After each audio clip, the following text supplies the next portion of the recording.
If you spend much time flying the Tinyhawk Freestyle, you may find that there's an issue with the motor bells sliding off of the motor shafts. And it can be fixed temporarily by popping the motor bell back on there and squeezing it down. But eventually it gets worn out, it gets really loose, and they just don't stay on for the entire flight. And these can be really hard to find when you lose them in the grass. So there's an easy fix, and I've done this a couple of times now, and it's been very successful. We're going to use Loctite 638 retaining compound, which is kind of expensive to buy because at least I couldn't find a smaller portion. I know that Loctite makes smaller bottles, but I couldn't find 638 in a smaller bottle. So this seems to have done the job for me. Like I said, I haven't had any issues with it. I'm sure there are other methods, but this is the one that's worked for me. So I just want to show you how I do it, and maybe this can keep you in the air like it has for me. So the first thing I'm going to do is remove the bell from the stator and the motor shaft, and then I'm going to remove the stator from the frame of the quad. This will give me access to the bottom here for just to make it easier to hold the shaft in place while we push the bell down onto the shaft. I want to make sure that this shaft is nice and clean. I'm going to get some alcohol.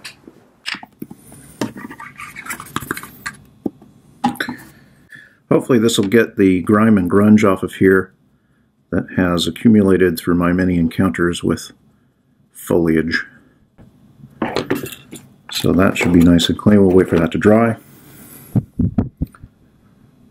Next, I'm going to clear this prop off of the bell.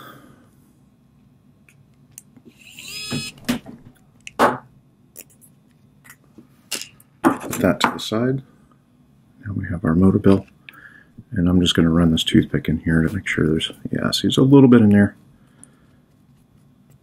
Just get it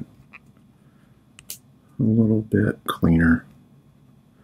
If I were working on an automobile or something that was bigger than this, I might spend a little more time making sure this is perfectly clean. But to be honest, this method has been working for me without much prep, so I'm not inclined to do much to it. All right, this bottle's a little funny. Just want to show you, the lid just pops on and off, but the bottle's actually still closed until you pull up on this ring.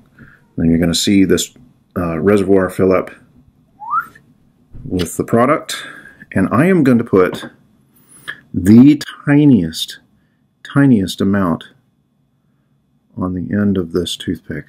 You see that? That may not be in focus, but you can barely see it on there here against the white. And that tiny amount of product is going to go right inside here, just at the top of the bell. I don't need it on the shaft at all. That way we don't get any down near the bearings.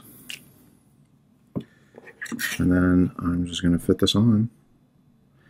Now the only thing you want to be careful about here is you don't want to push it all the way down and make it super tight, because that will cause problems with the fit, and it will actually make the motor less, or it'll create friction if you've got too much tension. So I'm just going to push that down a little bit and check. I need to check down at the bottom here. I don't know if you can see that, but I've still got a little bit of space, so I need to push it down just a little bit more. We'll give it another, there we go. And we'll make sure that the bell's got just a tiny bit of play. If it doesn't, you need to pull it back off and try again. But this, as you can see, there is play. Not a ton, but there is a tiny bit of play. I don't know if you can see that on camera, actually. There's a tiny bit of play, and the shaft can move in and out just a little bit. So that gives us free motion, and that is it. That's the extent of the repair.